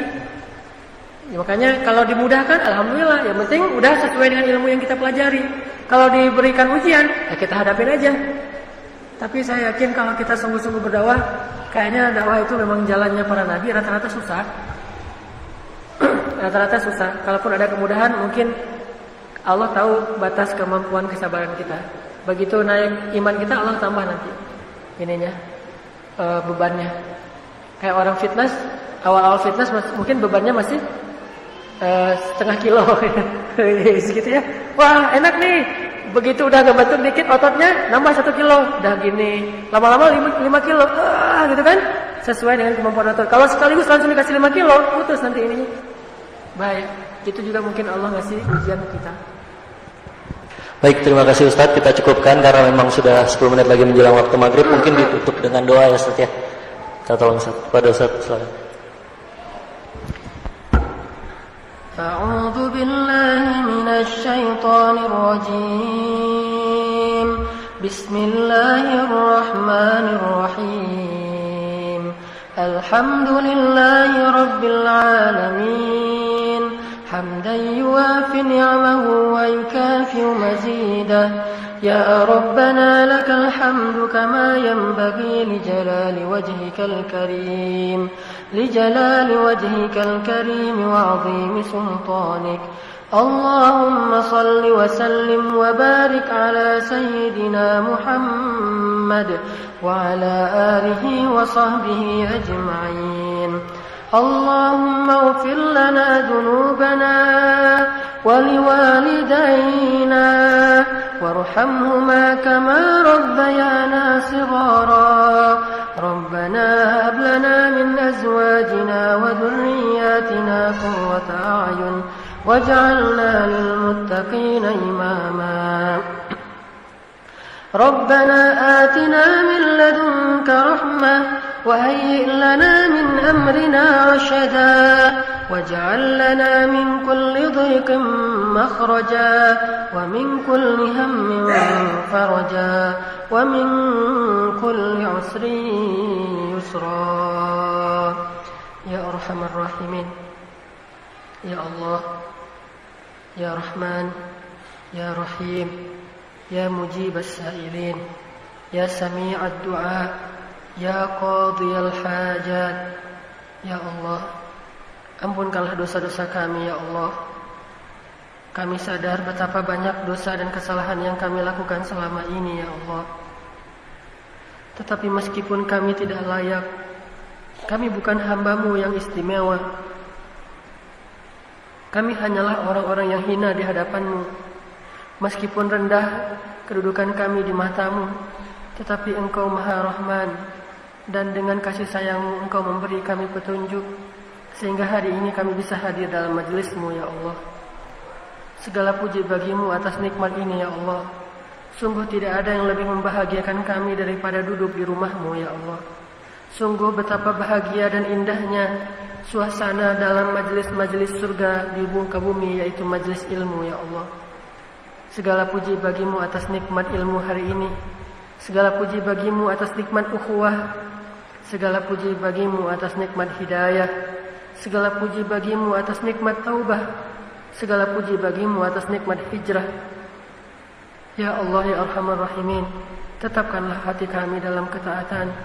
Janganlah Engkau biarkan hati kami liar dan kembali kepada kejahiliahan.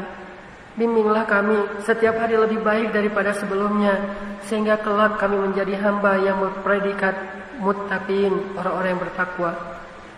Ya Arhamar Rahimin.